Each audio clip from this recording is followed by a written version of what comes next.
Zelensky صاحب کی طرف سے بھی آیا ہے کہ انہوں نے کہا ہے کہ یہ وہی باتیں کر رہے ہیں کہ روس کا جو پروپیگنڈا ہے یہ اس کا حصہ ہے، انہی کی زبان جو ہے پریزیڈنٹ ٹرمپ بول رہے ہیں۔ پریزیڈنٹ ٹرمپ کی ایڈمنسٹریشن کی طرف سے بڑے سخت الفاظ میں انہوں نے کہا جی آپ بیڈ ماؤتھنگ نہ کریں، بڑا احتیاط کریں۔ زیلنسکی صاحب امریکہ کے متعلق یا اس کے صدر کے متعلق بات کرتے ہوئے، اور یورپ کے اندر بھی جو ہے بہت زیادہ اس کا، اور زیلنسکی صاحب نے وہاں پہ ان کی ایک ٹروتھ سوشل جو ایک سائٹ ہے اس کو یوکرین میں بین کر دیا ہے، اور جو ہے ان کی جو امریکہ کے خصوصی سفیر ہیں یوکرین کے جو لگے ہوئے کیتھ کیلوگ صاحب، ان کے ساتھ ایک میٹنگ تھی، اس کے بعد جوائنٹ پریس کانفرنس ہوئی تھی، وہ بھی کینسل کر دی گئی ہے۔ اور یہی باتیں مورلس پہلے امریکہ کے vice president J D Vance صاحب جرمنی میں میونخ کانفرنس میں بھی کر چکے ہوئے ہیں کہ یورپ کو جو ہے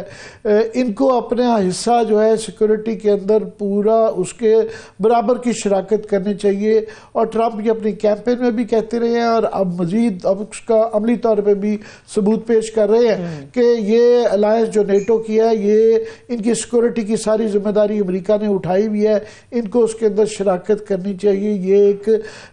ایک امبیلنسڈ اور مساویانہ نہیں ہے۔ تو اس کے بعد ظاہر ہے پورے یورپ میں بھی اس کے اوپر ریئیکشن آیا ہے کہ جو یورپین یونین کی طرف سے بہت سخت بیان آیا ہے، پھر جو ہے برطانیہ کی طرف وہ کہتے ہیں، وہ سارے کہہ رہے ہیں برطانیہ کی طرف سے کہ یوکرین کی مکمل حمایت کرتے ہیں، اور زیلنسکی وہی کر رہے ہیں جو جسے چرچل نے برطانیہ کے لیے کیا تھا سیکنڈ ورلڈ وار میں، اور جو ہے انہوں نے کہا جی وہ بالکل ڈکٹیٹر نہیں ہے، مگر جنگ کے حالات میں کئی دفعہ الیکشن نہیں کروائے جاتے، اس لیے ان کا دور طویل ہو گیا۔ جی بالکل۔ اس کے بعد جو ہے اسی طرح ہی یورپین یونین نے کہا ہے کہ یوکرین ایک جمہوری ملک ہے، روس نہیں ہے۔ صدر زیلنسکی صاحب شفاف اور جمہوری انتخابات کے ذریعے منتخب ہوئے تھے۔ جرمنی کی طرف سے بھی بہت سخت ریئیکشن آیا ہے۔ پہلے انہوں نے الزام لگایا تھا کہ یہ ہمارے، یاد رہے کہ جرمنی میں 23 تاریخ کو 2-3 دن بعد الیکشن بھی ہیں، انہوں نے کہا جی آپ ہمارے اندرونی معاملات میں پہلے تو مداخلت کر رہے ہیں، اب انہوں نے کہا ہے کہ ٹرمپ کا زیلنسکی کو ڈکٹیٹر کہنا خطرناک ہے، امریکی صدر کو کسی کی تصدیق نہیں کرنی چاہیے۔ فرانس کا بھی بڑا سخت ریئیکشن آیا ہے کہ امریکہ یورپ کی سلامتی کے خدشات کو بھی مد نظر رکھے، یورپ کو اپنے دفاعی صلاحیت بڑھانے کی ضرورت ہے۔ اب اس سے یہ ہے کہ یہ ان بیانات کے بعد، اور اس وقت سعودی عربیہ میں نیگوشیشن جاری ہیں، اور اس بات کا امکان ہو سکتا ہے کہ صدر ٹرمپ کی اور روس کے صدر پیوٹن کی ملاقات ہو جائے۔ پیوٹن صاحب نے ٹرمپ سے ملاقات کی خواہش کا اظہار کر دیا گیا ہے۔ سعودی عربیہ میں جو یہ کانفرنس ہو رہی ہے یوکرین کے متعلق، مزے کی بات یہ ہے کہ اس کے اندر یوکرین شامل نہیں ہے، یہ 2 سپر پاورز بیٹھ کے آپس میں ڈیسائیڈ کر رہی ہیں، جس سے یورپ بالکل بھی خوش نہیں ہے۔ اور اس کے بعد کلیئرلی نظر آ رہا ہے کہ اس کی نیٹو کی یہ جو الائنس تھی اس کی یہ حیت نہیں رہے گی، اس کے کیا مثمرات ہوں گے، تمام دنیا اس کے اوپر اس وقت سوچ رہی ہے، اور ہمارے جیسے ملکوں کو بھی سوچنا چاہیے کہ اگر یہ ری الائنمنٹ ہو جاتی ہے تو ہمیں کیا کیا اس کے لیے کرنا ہوگا۔ بالکل، نیشنل اور انٹرنیشنل یہ جو گفتگو چل رہی ہے اس کا کمبینیشن ہے، اس کے اندر ہم شامل کریں گے اپنے معزز مہمان کو بھی، سینئر تجزیہ کار ہیں زاہد حسین صاحب، انہوں نے میں جوائن کیا ہے۔ سر بہت شکریہ آپ کے وقت کے لیے۔ جی زاہد حسین جو ہیں کتابوں کے مصنف ہیں، انٹرنیشنل سیکورٹی اور گلوبل پالیٹکس پہ بڑی گہری نظر رکھتے ہیں، سینئر صحافی ہیں۔ زاہد، میں نے ابتدائی میں ہلکا سا نقشہ کھینچا ہے، ہم اپنے داخلی امور میں اور بڑی پیٹی قسم کی پالیٹکس میں مشغول ہیں اور بالکل غافل ہیں کہ ہمارے خطے میں اور دنیا میں کیا ہو رہا ہے۔ یہ جو یوکرین کی حوالے سے جو پریزیڈنٹ ٹرمپ کی جو ایک پریس جو ٹویٹ آئی ہے، اس سے جو ایک سیاسی بھونچال آیا اور اس کے مضمرات اور نیٹو کے اندر جو اس کی وجہ سے تبدیلیاں آئیں گی، تو کیا دنیا پہ اس کے اثرات پڑیں گے اور ہمیں اس کے لیے کیسے تیار رہنا چاہیے؟ دیکھیں عامر، بالکل صحیح بات ہے کہ جب ٹرمپ کے ابھی 1 مہینہ ہوا ہے، لیکن انہوں نے جو پورا جو اولڈ آرڈر ہے اس کو یعنی بالکل ہی تہس نہس کر دیا ہے۔ اب بالکل ان کی جو ایک لحاظ سے فارن پالیسی ہو یا اندرونی پالیسی ہو، دونوں میں اگر آپ دیکھیں تو ایسا معلوم ہوتا ہے کہ بالکل ہی جو ہے ایک چیز کو ختم کرنے کی پرانا اولڈ سسٹم کو ختم کرنے کی بات ہے، اور اس کی خاص جو اندرونی طور پہ ہو رہی ہے وہ تو ہمارے سامنے موجود ہے کہ انہوں نے جو ہے دھمکیاں بھی دی ہیں کہ اتنے سارے لوگوں جو بیوروکریسی میں تھے ان کو استعفیٰ دینے کے لیے کہا ہے. پھر یہ کہ جو ہے اپنا بجائے اس کے کہ ایک کیریئر ڈپلومیٹ کو کیا جائے، وہ اب انہوں نے یہ طے کیا ہے کہ اس کے لیے اپنے طور پہ بھی لوگوں کا اپائنٹمنٹ کریں گے. یہ تو خیر اندرونی طور پہ بہت ساری چیزیں ہو رہی ہیں، لیکن بیرونی طور پہ اگر آپ دیکھا جائے تو بہت زیادہ تبدیلی اس لیے آ رہی ہے کہ انہوں نے اپنے دشمن اور حلیفوں جو سب سے بڑے ان کے الائز تھے ان تک کو جو ہے وہ بالکل ہی ایک ہی پیمانے پہ ناچنا شروع کیا ہے. کینیڈا کی مثال ہمارے سامنے موجود ہے. کینیڈا سب قریب ترین حلیفوں میں آتا تھا، اس کے اوپر بھی سینکشن ہے، تناؤ کی صورتحال ہے. پناما میں کیا ہے، میکسیکو میں کیا ہے. لیکن ایک سب سے جو بڑی تبدیلی آئی ہے پچھلے چند دنوں میں، جیسے آپ نے کہا تھا یوکرین کے بارے میں امریکہ کی پالیسی میں. دیکھیں 3 سال کی جنگ جو تھی روس کے ایک لحاظ سے حملے کے بعد سے جو ہے اب تک جو رہا ہے، تو ساری جنگ جو لڑی جا رہی تھی، یوکرین ساری جنگ جو لڑ رہا تھا وہ جو ہے اپنے ویسٹرن الائز کی مدد سے لڑ رہا تھا. خاص طور پہ امریکہ کی بائیڈن ایڈمنسٹریشن نے اس کو اربوں ڈالر کی جو ہے ان کو امداد دی تھی، اور ایک لحاظ سے کہا جائے تو ایک پراکسی جنگ بن کے آئی گئی تھی کہ امریکہ یوکرین کے ذریعے جو ہے رشیا کے خلاف جو ہے ایک لڑائی میں مصروف تھا. اب یہ بالکل تبدیلی ہو گئی ہے. اچانک جو ہے جہاں پہ پہلے زیلنسکی کو امریکہ کی بائیڈن کی حکومت میں کہا جاتا تھا کہ بہت بڑے ہیرو ہیں، ریزسٹنس کے ہیں، ان کو بہت بڑا چڑھا کے آیا جاتا تھا، آج جو ہے ٹرمپ جو ہے انہوں نے بالکل جس کو کہتے ہیں 180 ڈگری کا ایک ٹرن اراؤنڈ لیا ہے یوکرین پہ. اب جو انہوں نے کلمات ادا کیے ہیں جو رشیا کے بارے میں، وہ تو کمال کے ہیں، جس میں انہوں نے کہا کہ ہم جو پولیٹیکل جو سچویشن میں اس میں کوآپریٹ بھی کریں گے، اکانومی میں بھی، ٹریڈ میں بھی، سب چیز میں. حالانکہ پہلے دیکھا جائے تو رشیا پہ اتنے سارے سینکشن لگے ہوئے تھے کہ جس کا اصل مقصد یہ تھا کہ رشیا کی پوری جو ہے کرپل کیا جائے. اب وہ پورا جو ہے وہ پالیسی ٹرن اراؤنڈ لیتی ہے. سب سے بڑا جو ہوا ہے یوکرین کے ساتھ دھوکہ ہوا ہے. دیکھیں اتنی ساری جنگ لڑی تھی، لاکھوں لوگ یوکرین کا زاہد حسین آپ تو بہت بہتر سمجھتے ہیں ناظرین کے لیے کہ یہ 3 سال کی جنگ کے اندر کرائمیا اور ڈونباس کے علاوہ ان کے ملک کا بیشتر حصہ روس کے قبضے میں جا چکا ہوا ہے. لاکھوں لوگ مر چکے ہیں، انفراسٹرکچر ان کا تباہ ہو چکا ہوا ہے، اکانومی ان کی تباہ ہو چکی ہے، اور اس وقت امریکہ کا ان کے نیچے سے جو ہے ایک قسم کا ٹائر میں سے ہوا نکال دینا اور پیچھے ہٹ جانے سے، اور روس کے فیور میں جو بھی ٹروس اگر ہوتا ہے یا جنگ بندی ہونا ٹوٹلی. اس کے بعد افغانستان کے اندر یہ ہوا تھا کہ الزام لگا تھا کہ جناب اتنی لمبی جنگ کرنے کے بعد امریکہ وہاں سے بھاگ گیا. اس کے جو اثرات دنیا کی سیاست پہ کیا ہوں گے، اور یورپ کے لیے کہ 75 سال کے بعد وہاں کی حیت تبدیل ہونے جا رہی ہے، کیا اس کے اثرات آپ دیکھتے ہیں؟ دیکھیں سب سے بنیادی چیز وہی سب سے بڑا تو یوکرین پہ ہے. مطلب جو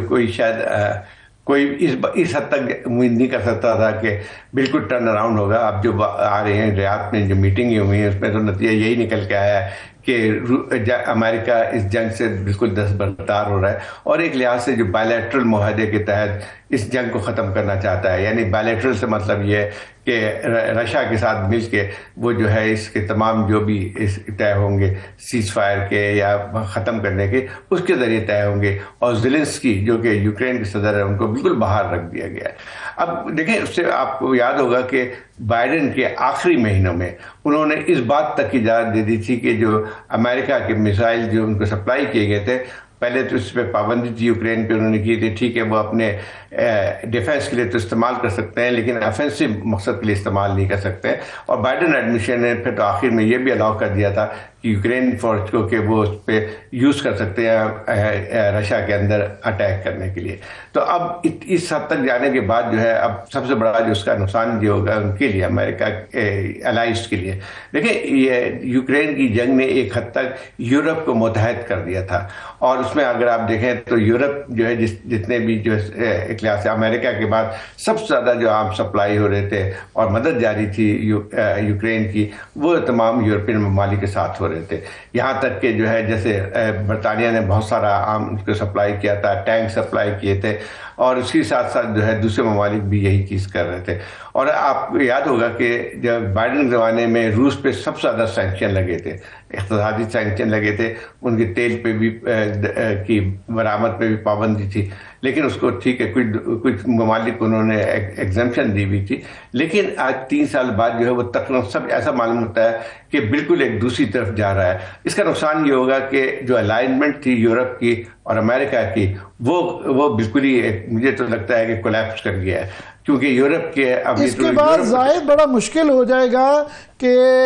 یہ ان کا یہ جن سخت الفاظ میں ٹویٹ کے ذریعے، یہ بھی دنیا میں ایک نئی ڈیولپمنٹ ہوئی ہے کہ ٹویٹ کے ذریعے اتنا بڑا بھونچال آیا ہے، اور یہ جو انہوں نے کہا ہے کہ ہمارے سے 200 ارب ڈالر کم خرچ کیے اور یورپ نے خود قرضہ دیا اور ہمارا پیسہ جو ہے وہ قرضہ بھی نہیں ہے اور وہ ایک قسم کا ضائع گیا۔ اور اس سے پہلے J D Vance vice president بھی یہ کہہ چکے ہوئے ہیں، اور پریزیڈنٹ ٹرمپ بھی اپنی کیمپین میں کہتے رہے ہیں کہ یورپ اپنی سیکورٹی کا خرچہ نیٹو جو ہے وہ خود برداشت کرے، step up for their security. تو اس کے بعد نیٹو تو نہیں اس صورتحال میں رہتی، اگر نہیں رہتی ہے تو ہمیں پوری دنیا میں سارے ملکوں کے ایک ری الائنمنٹ سوچنا پڑے گا۔ تو ہمارے جیسے ملکوں کے لیے کیا سبق ہے؟ یا ہم تو بڑی چھوٹی چیز ہیں، مگر بہرحال ہم زیادہ ولنریبل ہیں اکنامکلی، پولیٹیکلی، سیکورٹی وائز۔ تو ایک نئی دنیا جو ہوگی اگر یہ نیٹو اس کی حیت تبدیل ہوتی ہے تو نیٹو کے لیے کیا مضمرات ہیں، اور ہمارے لیے بھی کوئی تھوڑا سا اگر آپ نقشہ کھینچ سکیں کہ کیا سوچنا چاہیے۔ دیکھیں ایک بات یہ ہے کہ دیکھیں جے ڈی وانس کا آپ نے ذکر کیا، ابھی وہ میونک سیکورٹی جو ہے میٹنگ تھی، کانفرنس تھی، اس میں انہوں نے تقریر کی۔ ایک تقریر میں سب سے بنیادی چیز جو یورپ میں سب سے زیادہ جو ہے اس پہ ایک کنسرن موجود ہے کہ انہوں نے یہاں تک ان کا پوری طرف یہ تھا کہ ان رائٹ ونگ کی ان جماعتوں کو بھی حصہ لینا چاہیے یا ان کے راہ میں کوئی رکاوٹ نہیں ڈالنی چاہیے جو کہ نیو نازی تنظیمیں جیسے جرمنی میں تھی۔ ایک لحاظ سے ایک لائن ایک بنا ہوا تھا، ایک لحاظ سے ایک کنسنسس تھا وہاں پہ کہ ان جیسی جماعتوں کو ہم آگے بڑھنے دیں گے، لیکن جو امریکہ کی اب پالیسی ہے وہ یہ تھا کہ ان تمام جماعتوں کو اوپنلی سپورٹ کر رہے ہیں۔ اب یہاں تک کہ جو برطانیہ سب سے بڑا حلیف تھا امریکہ کا، اس کے متعلق بھی آپ کو یاد ہوگا کہ بجائے اس کے کہ وہاں کے وزیر اعظم کو دعوت دیتے اپنے ووٹ ٹیکنگ سیریمنی میں، انہوں نے رائٹ ونگ لیڈر جو تھے اس کو دعوت دی تھی، فراج جو ہے ان کے۔ تو اب اس سے ظاہر ہوتا ہے کہ ایک نہ صرف یہ اندرونی طور پہ بھی وہ مداخلت کر رہے ہیں۔ اب جہاں تک رہتا ہے کہ اس کے اثرات پاکستان پہ یا ریجن پہ کیا پڑیں گے، تو ایک اور بات بہت صاف ہوتی ہے جو اس وقت پرائرٹیز موجود ہیں ٹرمپ کی، وہ تو یہی ہے جیسے کہ غازہ کے مسئلے پہ انہوں نے کہہ دیا کہ ہم اس کو قبضہ کر کے جو ہے اس کو ہم تعمیر نو کریں گے، یہاں سے آبادی کو نکال دیں گے، لیکن اسی طرح سے رشیا کے متعلق تھے۔ اب جو ہے دوسرا یہ ایک اور اس خطے میں اگر آپ دیکھیں تو ایک بہت زیادہ جو ہے اس وقت انڈیا کے ساتھ ان کے تعلقات بڑھے ہوں گے، زیادہ بہتر ہوں گے۔ ایک بائی پارٹیزن وہاں پہ کلاس سے کنسنسس موجود تھا ہمیشہ امریکہ میں کہ ہندوستان کے ساتھ تعلقات بڑھانے، کیونکہ ہندوستان کی نوعیت دو اہمیت رہتی ہے ان کے لیے۔ ایک تو اس کو جو ہے سمجھتے ہیں کہ وہ چائنا کے خلاف ہم اس کو کاؤنٹر کلاس ہے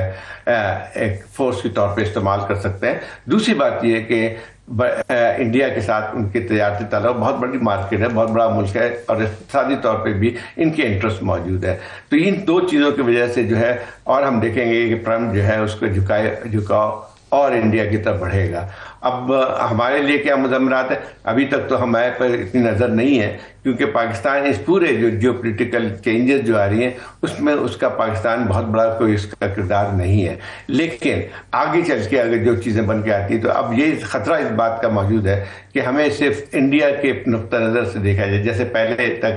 پہلے جو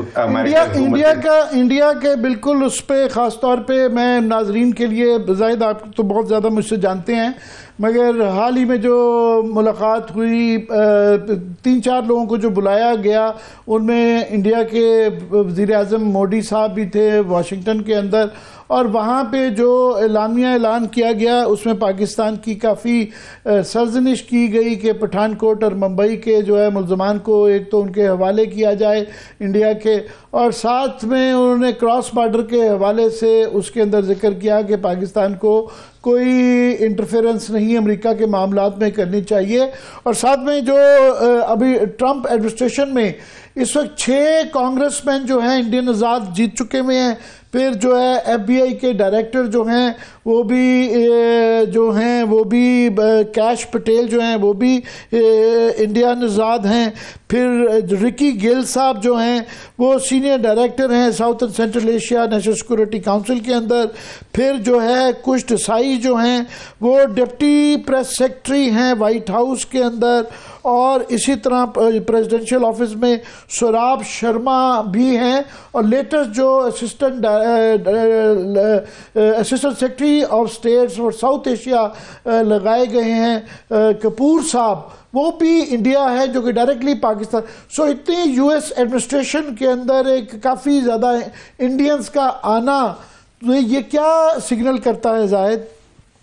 یہ دیکھیں, یہ بالکل صحیح بات ہے کہ اس میں اگر دیکھا جائے تو ہمیں بہت بڑی تعداد نظر آتی ہے جو انڈین اوریجن کے ہیں, لیکن اس سے زیادہ جو ہے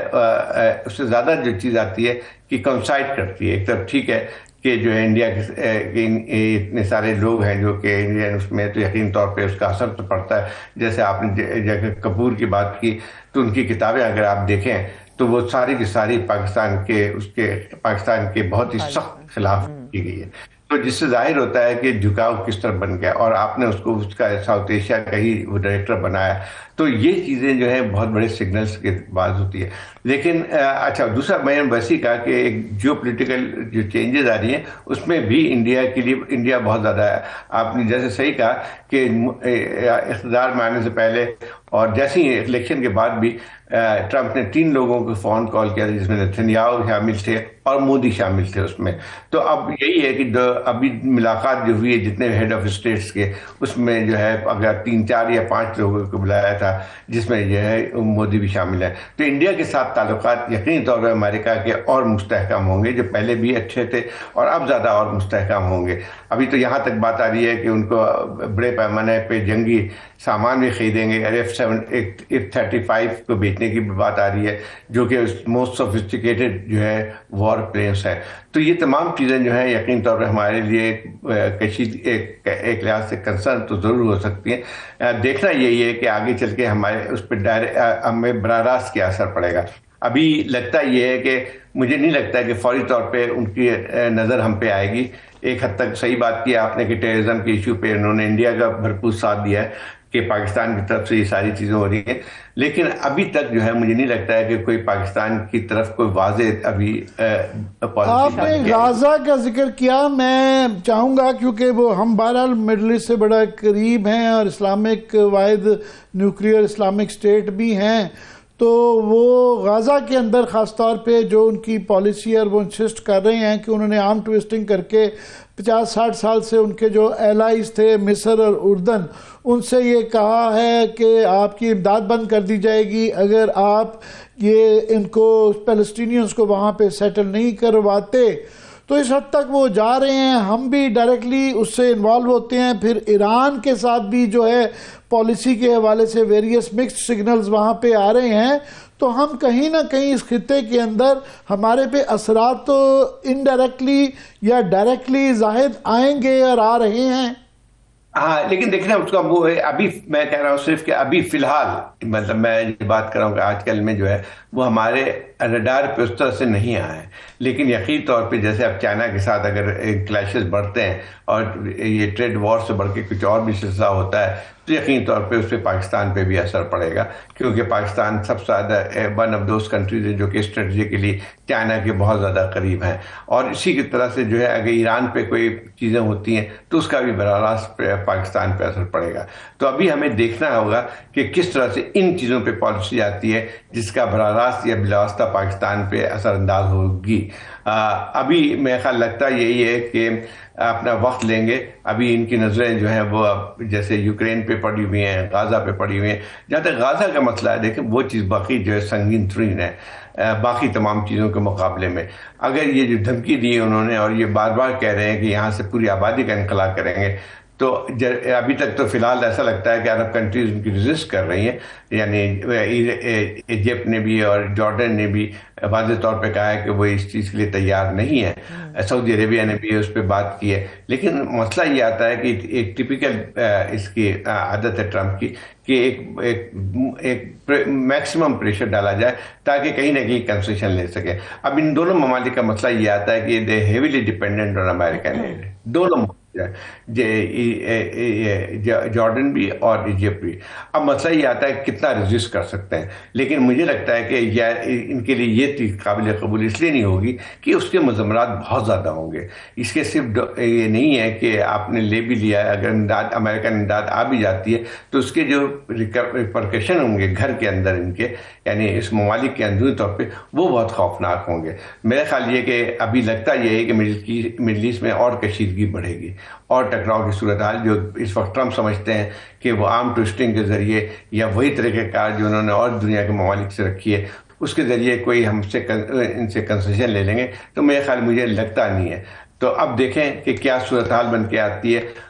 لیکن اس کے یقین طور پہ براہ راست تو نہیں، لیکن بالواسطہ طور پہ پاکستان کے اوپر بھی اثر پڑے. زاہد، عقل مندی کا تقاضا یہ ہوتا ہے کہ جب ہاتھیوں کی لڑائی ہوتی ہے تو چونٹیوں کو ذرا محتاط ہو کے اپنی انٹرنل ہاؤس ان آرڈر ضرور کر لینا چاہیے. اکنامکلی جو آپ کی پولیٹیکلی یا سیکورٹی وائز جو ولنریبلٹیز ہوتی ہیں، جو کمزوریاں ہوتی ہیں، ان کو ٹھیک کر لیں. اس وقت گلوبل ایک ری الائنمنٹ ہو رہی ہے. پہلے یہ رشیا چائنا کا ایک ایکسس تھا، اب یہ رشیا اور امریکہ کا اگر کوئی یوکرین کے حوالے سے کوئی ڈیٹا ہو جاتا ہے اور نیٹو کی بھی حیت بدل جاتی ہے تو ایک میجر شفٹ آ رہی ہے. تو ہمارے جیسے ملک جو کہ بڑے ہی اکنامکلی ولنریبل ہیں کہ کموڈٹی پرائسز یا آئل پرائسز کی ذرا سی تبدیلی سے ہمیں بہت فرق پڑتا ہے. ہم IMF پہ ڈیپینڈنٹ ہیں. پھر جو ہے ہماری پولیٹیکل انسٹیبلٹی جو ہے وہ اتنی زیادہ ہے کہ کسی قسم کا بھی ہمارے پہ پریشر آئے تو ہم ان کے ساتھ اپنی کوئی اچھی آپشنز نہیں کر سکتے. تو یہ تو منیمم کیا جا سکتا ہے کہ اپنا ہاؤس ان آرڈر کیا جائے، اور وہ کیسے کیا جائے؟ ایک بات بالکل صحیح بات ہے کہ جو ملک جو ہے مطلب جس وقت یقینی طور پہ جو ہمیں چیلنجز کا سامنا کرنا پڑ رہا ہے، جس کی پاکستان میں کی تاریخ میں اس کی کم نظیر ملتی ہے، اور خاص طور پہ جو ہے اس وقت ہماری معاشی صورتحال ہے کہ ہم ٹوٹل ڈیپینڈنٹ ہے کہ IMF کے ساتھ اگر معاہدہ جاری رہتا ہے یا باہر کے چائنا کے ساتھ یا UAE اور سعودی عربیہ سے ہمیں کتنا ادھار مل جاتا ہے. تو یہ ایک تو ہماری لیے آدھی ساورنٹی تو اس پہ ختم ہو جاتی ہے. جب ایک ملک آزاد نہیں ہوتے ہیں اقتصادی طور پہ تو ان کی ساورنٹی بھی معنی خیز ہو جاتی ہے، پھر آپ کو بہت زیادہ کمپرومائزز کرنے پڑتے ہیں. اس وقت اور امریکہ کے ساتھ ٹھیک ہے ہمارے اس طرح کے کولڈ تعلقات ہیں جس میں کہہ سکتے ہیں کہ جو ہاسٹیلٹی تو نہیں موجود ہے، لیکن یہ ہے کہ بہت زیادہ کوئی اس میں ایڈوانسمنٹ نظر نہیں آتی ہے. لیکن ایک اور بات بھی آتی ہے کہ امریکہ اس وقت ہمارے لیے سب سے بڑی ایکسپورٹ مارکیٹ جو ہے وہ امریکہ ہی ہے. تو یہ تمام مسائل جو ہے وہ بن کے آتے ہیں ہمارے لیے. تو اس میں ہمیں بہت، لیکن اس کی نوعیت یہ ہوتی ہے کہ آپ کے گھر کے اندر استحکام نہیں ہوگا. آپ کی سیاسی، ابھی بھی دیکھیں کہ ہماری جو سیاسی جنگ ہے وہ امریکہ تک چلی گئی ہے. یعنی سب سے زیادہ جو ایکٹیویٹی ہمیں نظر آتی ہے وہ امریکہ کے ایکسپیکٹریٹ پاکستانی جو ہیں ان میں نظر آتی ہے. ان کی کوشش یہی ہو رہی ہے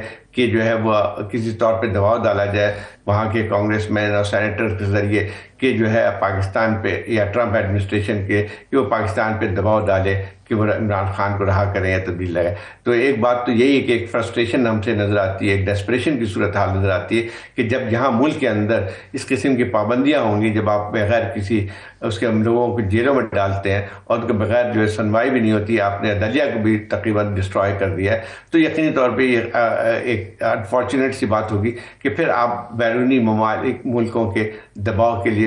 آپ ایک لحاظ سے ولنریبل ہوں گے. اور یہی بات آتی ہے، فرض کیجئے کہ ٹرمپ ہم پہ کوئی دباؤ ڈالتے ہیں، ابھی تک تو مجھے امید نظر نہیں آتی کہ کوئی کال کریں گے کہ عمران خان کو رہا کرو، لیکن کسی قسم کا بھی دباؤ ہوگا وہ ہمارے حالات اور زیادہ خراب ہوں گے. تو سب سے بنیادی چیز یہ ہے کہ جب تک ہم اپنے ملک کو ٹھیک نہیں کریں گے، ہم ان چیلنجز کو، جو ایکسٹرنل چیلنجز ہیں جو کہ اس وقت ہمیں نظر آ رہے ہیں، وہ ہم بھی پورا نہیں کر سکتے ہیں. لیکن لڑائی اتنی زیادہ ہے یہاں پہ کہ ملک تقسیم ہے پوری. پوری طرح تقسیم ہے. اور یہاں پہ اگر دیکھا جائے تو آپ کی جو حکومت اس وقت ہے وہ اس کی لیجیٹمیسی بھی نہیں ہے. تو جب ایسی ایک حکومت جس کی لیجیٹمیسی کویسچنیبل ہو وہ ان مسائل کو ڈیل نہیں کر سکتی ہے. اور میں سمجھتا ہوں کہ یہ ابھی بھی جو ہے ایک وارننگ ہے ہمارے جو ابھی تک ہماری باری نہیں آئی ہے, ہم ابھی تک ان کے فوکس ریڈار پہ نہیں ہیں. پر میں آپ کا آرٹیکل پڑھ رہا تھا کہ آپ نے اشارہ ضرور کیا ہوا تھا کہ جو ولسن جیسے لوگ جو کہ بڑے ایکٹیو ہیں, پرو ایکٹیو ہیں, اور پاکستان کا ڈیاسپورا وہاں پہ بہت زیادہ اس کے اوپر موبلائزڈ ہے, تو یہ باری ہماری کسی وقت بھی آ سکتی ہے. اور جس طرح آپ نے بھی کہا کہ امریکہ ہمارا سب سے بڑا ٹریڈ پارٹنر ہے اور لارجلی وہ ہمارے فیور میں جاتا ہے, اور جس طرح وہ ٹیرفس لگا رہے ہیں اگر وہاں سے بھی آ جاتے ہیں, اور یورپ کے اوپر بھی اگر ان کی اکنامک ایشوز بڑھتے ہیں, امریکہ ٹیرف لگاتا ہے تو جی ایس پی پلس ٹائپ جو ہے وہ ان کی وارننگز آ رہی ہیں. تو یہ ہمارے لیے بڑے وارننگ سگنلز ہیں, بجائے اس کے کہ انتظار کریں ہم کہ وہ کب ہمارے لیے وارننگ آئے گی, خود ہی کچھ کر لینا چاہیے یا نہیں. دیکھیں عامر, آپ اگر دیکھیں کہ آپ یہ ساری صحیح ہے, یہ چیلنجز ہمارے لیے ہیں, یہ ایک چیز ہو سکتی ہے, لیکن وہی پھر بھی بات وہیں پہ آتی ہے کہ جیسے کہا جاتا ہے, کہاوت ہے کہ foreign policy starts from home. آپ کے گھر اگر اتنی یعنی آپ کا ملک جو ہے اتنی زیادہ انتشار کا شکار ہو اور آپ کے جو ہے اتنا کریک ڈاؤن ہو, جو چیزیں آپ پہ پریس پہ بھی پابندی لگی ہوئی ہو, تو میں سمجھتا ہوں کہ آپ پہ جو بھی دباؤ ہوگا وہ بہت بڑھے گا. اور کیا ہم ان حالات میں ہمارے حکمران جن کی خود بھی جو ہے مینڈیٹ نہیں ہے لوگوں کی, تو وہ کتنا برداشت کر سکتے ہیں, کہاں تک جائیں گے. تو میرے خیال بہت خطرناک صورتحال ہے. کل جو ہے اس کا موڈ آتا ہے ٹرمپ کا, اس کو کوئی بھی ڈیمانڈ کرے گا, اگر پاکستان نہیں کرتا ہے تو اس کے لیے پھر پاکستان کے لیے بھی مصیبت بن کے آئے گی. لیکن اگر فرض کیجئے ہمارے ملک کے اندر سیاسی استحکام رہتا ہے تو پھر میرا خیال یہ کہ ان چیزوں پہ کم منیمم جو ہے اس کے اثر پڑ سکتا ہے. لیکن مجھے تو لگتا ہے کہ جو ایک ڈیوائیڈڈ کنٹری جہاں پہ اتنی زیادہ جو ہے بد اطمینانی ہے موجود ہے, اور آپ کو بھی اندازہ ہے کہ کتنی تیزی کے ساتھ جو ہے وہاں فضا بدل دی ہے, خاص طور پر اگر ایکسپیکٹریٹ پاکستانی کو دیکھا جائے. ابھی تو ٹرمپ نے کچھ نہیں کہا, لیکن یہ بات صحیح ہے کہ کانگریس میں کافی لوگوں کی سمپتی ان کے ساتھ موجود ہے. تو کچھ بھی ہو سکتا ہے کبھی, لیکن اس کے اثرات پاکستان پہ بہت اچھے نہیں پڑیں گے. اور میں سمجھتا ہوں کہ اگر ان چیزوں کو ہم نہیں دیکھتے ہیں تو آپ کی نہ صرف فارن پالیسی پہ اس کا اثر پڑے گا, بلکہ اور بھی زیادہ ملک کے اندر انتشار پڑے گا. آپ جسٹ ٹو سم اپ کہ آپ نے ایک اوور آل کہا کہ ہمیں اپنا ہاؤس ان آرڈر کرنا چاہیے, اس پہ بالکل سب کا ہی تقریباً کنسنسس ہوگا. میں اسپیسیفک ٹرمز میں 1 2 3 4 2 3 فوری طور پہ جو سٹیپ ہمیں کرنے چاہیے کیا ہونے چاہیے؟ دیکھیں دو چیزیں ہیں. ایک تو سب سے بڑی بات ہے جس طرح سے آپ نے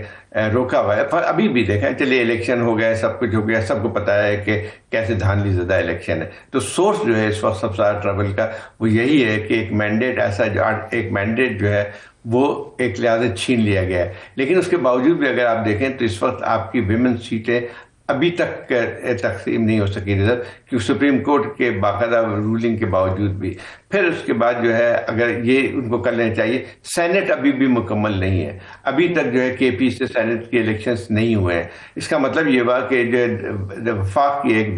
جو اکائی ہے اس کی پوری طرح شمولیت پورے فیڈریشن پہ نہیں ہے. تیسری بات یہ آتی ہے کہ جو ہے آپ اگر اس وقت ہمیں صورتحال کا سامنا کرنا پڑ رہا ہے جو بڑھتی ہوئی انسرجنسی اور ٹیررزم کی جو کہ کے پی میں سب سے زیادہ ہے, وہاں پہ آپ کے لحاظ سے صوبائی حکومت اور اسلام آباد کے درمیان ایک کشمکش بھی جاری ہے, جس کی وجہ سے حالات اور خراب ہوتے آ رہے ہیں. تو پہلی بات یہ ہے کہ یہاں پہ اس چیز کا ریئلائزیشن حکومت کی طرف ہونا چاہیے, اور خاص طور پہ ان لوگوں پہ, ان اداروں کے جو حکومت کی سرپرستی کر رہے ہیں, کہ دیکھیں اس وقت آپ کو کہیں نہ کہیں ایک مفاہمت پالیسی اختیار کرنی پڑے گی. آپ اگر الیکشن نہیں کرا سکتے فوری طور پہ, لیکن یہ تھا کہ آپ اپوزیشن کہہ لیں اس وقت, اس کو پوری طرح اگر اجازت دینی پڑے گی, اور ایسے لوگوں کو جو آپ نے جیلوں میں رکھا ہے بغیر کسی مقدمات کے, یا جعلی مقدمات تو بنتے ہیں لیکن نیب پہلے کسی اور کے جو ہے حکمرانی میں تھے اور آپ کی اس میں آتی ہیں. تو میرے خیال 3-4 چیزیں آپ کو حکومت, اور یہ حکومت کی ذمہ داری ہے کہ حالات کو بہتر کرنے کی سب سے زیادہ ذمہ داری جو ہے حکومت کی طرف آتی ہے, اور میرے خیال اس کو ختم کرنا چاہیے اس کنفرنٹیشن کی صورتحال کو, ورنہ یہ کہ ہمارے ساتھ بہت برا ہونے جا رہا ہے. بہت بہت شکریہ ظاہر حسین کہ آپ نے ہمیں ہمارے لیے وقت نکالا، مگر یہ خاص طور پہ جو جوڈیشری کا ایک بہت بڑا رول اس پہ آ جاتا ہے، میرا اس پہ تفصیل پہ بات کرنے کی ضرورت ہے کہ کیا وہاں ہو رہا ہے، کیا ان تک یہ نظر ان کے نگاہ میں یہ معاملات ہیں یا نہیں ہیں۔ بالکل، اسی ٹیزر کے ساتھ ایک بریک کی طرف چلتے ہیں، بریک سے واپس آ کے عدلیہ کے معاملے کے اوپر بات کریں گے، ہمارے ساتھ رہیے۔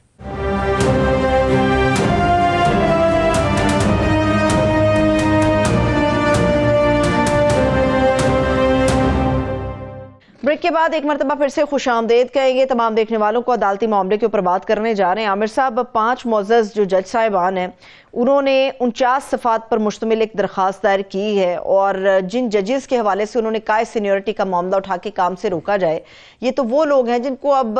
عامر فاروق صاحب جاتے جاتے جو ہیں وہ تو کمیٹیوں کا حصہ بھی بنا گئے ہیں۔ یہ بھی میں ایک سمجھتا ہوں نئی تاریخ رقم ہونے جا رہی ہے۔ اس سے پہلے فائز عیسیٰ صاحب جو ہے، مگر وہ اپنے ہی ریفرنس کے خلاف جو ہے خود اپیر ہوئے تھے، پھر ان کی بیگم صاحبہ اپیر ہوئے، وہ بھی ایک تاریخ تھی۔ یہ بھی ایک تاریخ ہے کہ 5 ہائی کورٹ کے جج جو ہے سپریم کورٹ سے انصاف مانگنے گئے ہیں۔ انصاف دینے والے جب انصاف مانگنے لگتے ہیں تو یہ ایک نئی سچویشن اور یہ وہی ہوتی ہے۔ جج ہیں جنہوں نے خط لکھا تھا، یہ جنہوں نے خط لکھا تھا، اور اس کے بعد ان کا ایک سبق آموز کہانی بنا دیا گیا ان کا، تو یہ سارا اس کا ایک بیک گراؤنڈ ہے۔ بہرحال اس پہ آتے ہیں، مگر مجھ سے ابھی تک جو کل کا بھی ایک جو واقعہ ہوا ہے وہ بھی ایک تاریخ ساز تھا کہ کہنے کو تو اتنی بڑی بات نہیں تھی کہ پرائم منسٹر آف پاکستان جو ہیں وہ چیف جسٹس صاحب کو وہ ملے، مگر اس کے اندر 2-3 چیزیں جو انہونی تھیں یا ایک سرپرائزنگ تھی، اور میں امید کر رہا تھا کہ آج کوئی اس کا جواب شاید سپریم کورٹ کی طرف سے ایکسپلینیشن آئے، وہ نہیں آئی۔ وہ یہ تھی کہ ایسے موقع پہ جب جسٹس فائز عیسیٰ صاحب کے ساتھ شہباز شریف صاحب ملنے گئے تھے تو فائز عیسیٰ صاحب کے ساتھ اگر وہ تصویر دکھا سکیں، یہ وہ تصویر ہے جو کل کی ہے۔ یہ پورا جو ہے حکومتی جتھا تھا ساتھ میں، یہ اعظم تارڑ صاحب تھے، اس کے بعد آج چیمہ صاحب ہیں، اس کے بعد اٹارنی جنرل صاحب عوان صاحب ہیں، اس کے بعد رجسٹرار کو بلا لیا، اور جو یہ کمیشن کی سبات صاحب ہیں ان کو بلا لیا، سیکرٹری لاء کمیشن کی۔ مگر پیونی جج جو کہ پیونی جج نہیں ہے منصور علی شاہ صاحب، وہ سینئر ترین جج ہیں، انہوں نے چیف جسٹس بننا تھا۔ 20 سال کے بعد قانون آئینی ترمیم کے ذریعے آئین تبدیل کیا گیا، اور وہ ان سے 2-3 سال موجودہ یا افریدی صاحب سے سینئر ہیں۔ صرف پیونی جج ہونے کی وجہ سے ان کو فائز عیسیٰ صاحب نے جب شہباز شریف صاحب سے ہی ملاقات کی تھی ان کو بھی ساتھ بٹھا لیا تھا، اور ساتھ میں غالباً جسٹس عائشہ ملک کو بھی بلوا لیا گیا تھا۔ اس دفعہ کسی ساتھی جج کو اور پیونی جج کو منصور علی شاہ صاحب کو پہلے ہی تمام کمیٹیوں سے ایک تو فارغ کر دیا گیا ہے۔ پھر یہ ان کی میں سمجھتا ہوں کہ عہدے کی، ان کی آفس کی شان میں کمی آئی ہے کہ ان کو ایک گورنمنٹ کا اتنا ہیوی ہینڈڈ ایک پورا گروپ ملنے آتا ہے، تو چیف جسٹس صاحب ان کو اپنی رجسٹرار کو بلا سکتے ہیں مگر ان کو نہیں بلایا گیا۔ اس سے زیادہ جو ایک چنبے کی بات تھی وہ پرائم منسٹر جو ان کی پریس ریلیز آئی سپریم کورٹ کی، اس میں یہ چیزوں کا ذکر نہیں، مگر جو پرائم منسٹر کی آئی اس میں لگا سیاست پہ بھی بات ہوئی،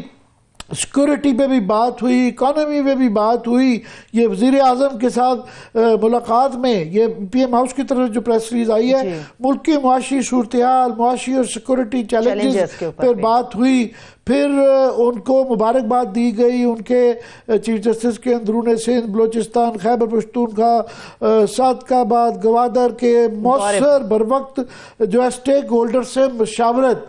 تو یہ گوادر کے اور صادقآباد کے جج حضرات بھی سٹیک ہولڈرز ہیں، مگر یہ ساتھی جج بھی سٹیک ہولڈرز ہیں،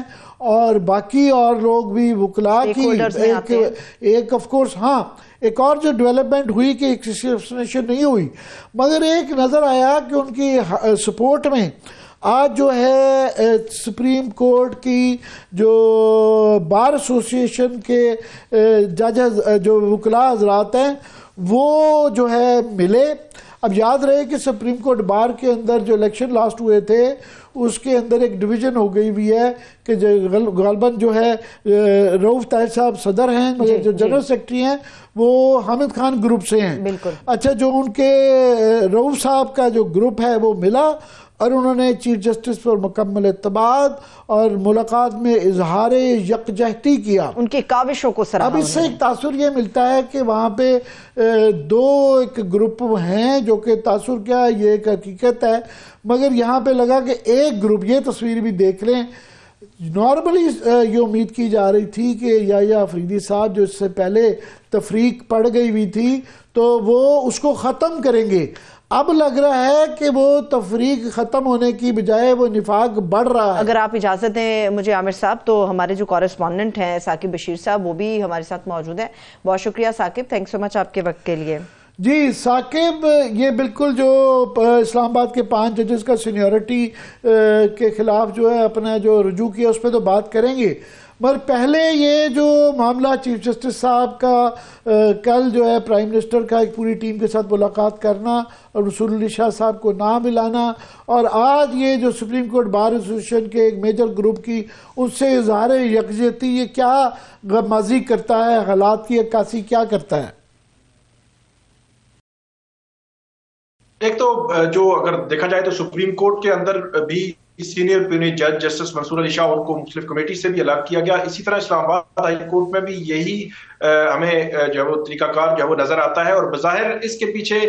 جو ججز بھی 26ویں آئینی ترمیم سے 100 متاثرہ بھی ہیں اور 26ویں آئینی ترمیم کے حوالے سے کسی طرح بھی انہوں نے اگر کوئی بات کی ہے، کوئی خطوط لکھے ہیں، تو ان کو انڈائریکٹلی ایسے سائیڈ لائن جو ہے وہ کرتے وہ ان کو کیا جا رہا ہے. بظاہر ایسے لگ رہا ہے سپریم کورٹ میں بھی اور اسلام آباد ہائی کورٹ میں بھی. ابھی جو میٹنگ ہوئی، کل کی میٹنگ میں سینئر پیونی جج نہیں تھے، اس کے پہلے IMF کے ساتھ جو چیف جسٹس صاحب کی میٹنگ ہوئی تھی اس میں بھی جو ہے وہ سینئر پیونی جج ان کے ساتھ جو ہے وہ نہیں تھے، لیکن چیف جسٹس جو ہے ان کو وزیر اعظم پاکستان آ کر یہ مبارکبادیں دے رہے ہیں کہ وہ تمام صوبوں میں جا رہے ہیں. حالانکہ چیف جسٹس نے ابھی 4-5 دن پہلے جب صحافیوں سے بات ہوئی تھی تو انہوں نے کہا کہ جو ڈسٹرکٹ جوڈیشری ہے وہ ہائی کورٹس کے ماتحت ہے، وہ ڈائریکٹ ہمارے ماتحت نہیں ہے. تو سوال یہ ہے کہ جب ڈسٹرکٹ جوڈیشری ہائی کورٹس کے ماتحت ہے تو آپ جو ہے وہ صوبائی دورے کر رہے ہیں. پھر اس کے علاوہ جو نیکسٹ ثاقب وہ یہ ہے کہ ہزارہ ڈویژن کے سینئر وکلاء بھی ملے ہیں. اب ہر ڈسٹرکٹ کے آیا کریں گے، روز کی ایک پریس ریلیز جاری ہوا کرے گی کہ آج صادقآباد کے آ گئے، آج مانسہرہ کے آ گئے، تو میرا 300-400 ڈسٹرکٹس تو پاکستان میں ہیں،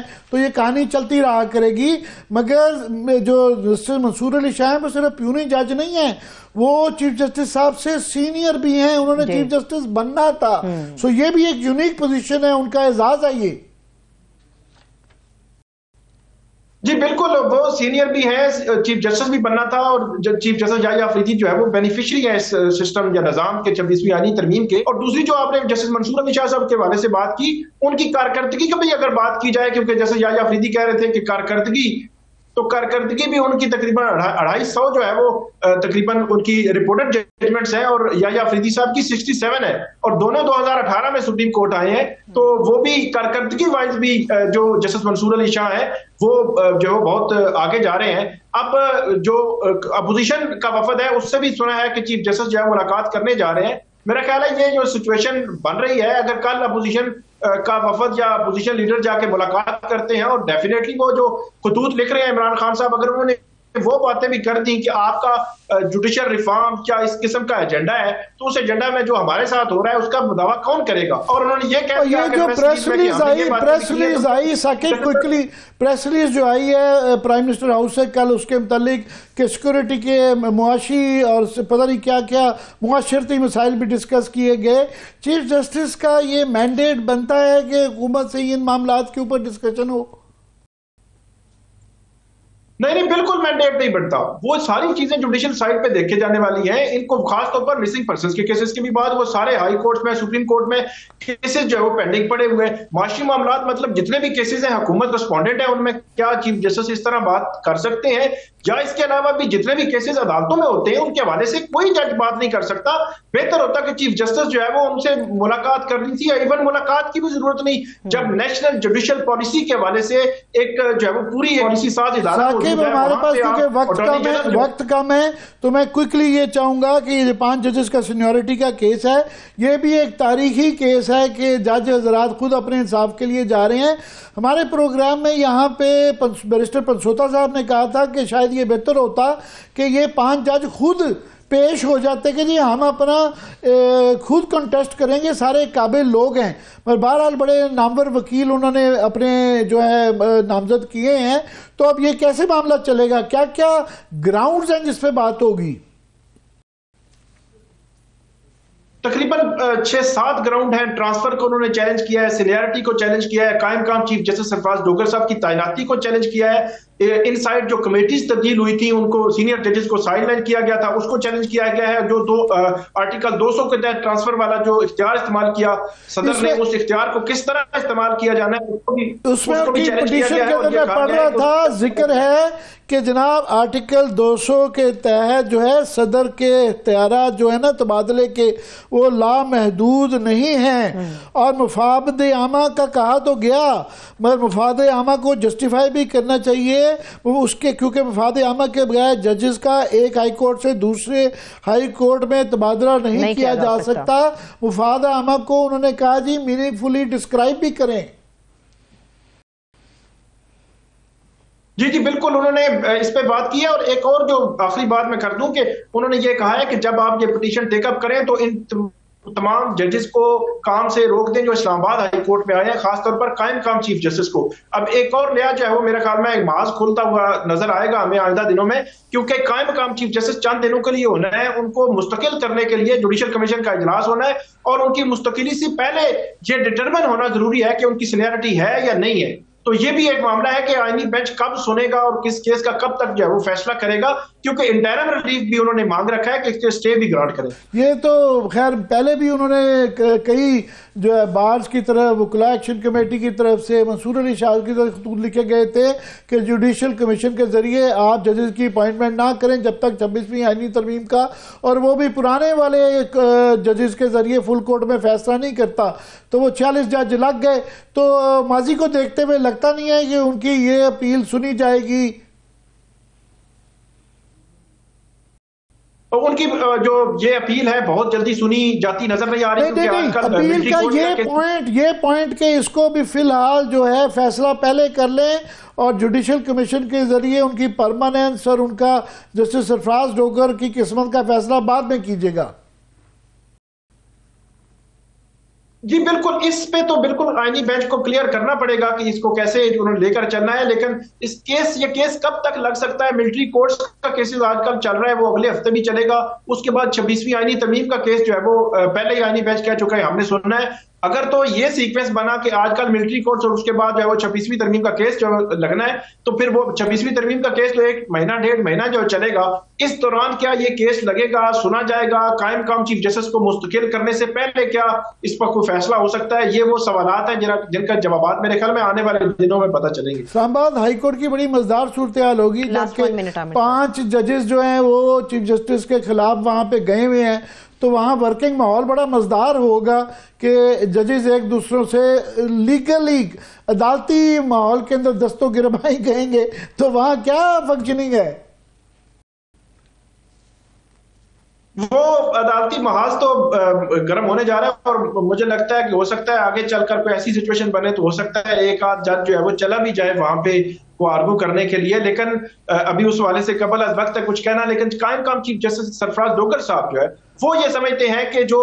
ان کے خلاف قانونی محاذ پہ گئے ہوئے ہیں ججز، وہ ٹھیک ہے اپنی قانونی جنگ لڑے، لیکن ہم جو ہے وہ اکٹھے بیٹھ کر چائے پیئیں، گپ شپ لگائیں، اور معاملات جو باقی جوڈیشل سائڈ پہ ہے وہ جو کہ تو ہی چلتے رہیں، ان میں کوئی خلل نہیں آنا چاہیے. باقی قانونی جنگ جو ہے وہ جب فیصلہ ہوگا، جس کے حق میں ہوگا، جس کے خلاف ہوگا، اس کے مطابق جو ہے وہ ہم جو ہے. اطہر مراللہ کے زمانے میں ایک دفعہ کچھ وکلاء نے جو ہے گملے مار کے شیشے توڑ دیے تھے. ہمیں امید ہے اس دفعہ پرامن طریقے سے بڑی خوش اسلوبی سے معاملات طے پا جائیں گے. بہت شکریہ، تھینکس سو مچ. ثاقب بشیر ہمارے ساتھ موجود تھے. عامر صاحب آپ کا بھی شکریہ. اجازت دیجیے، اپنا خیال رکھیے. خدا حافظ.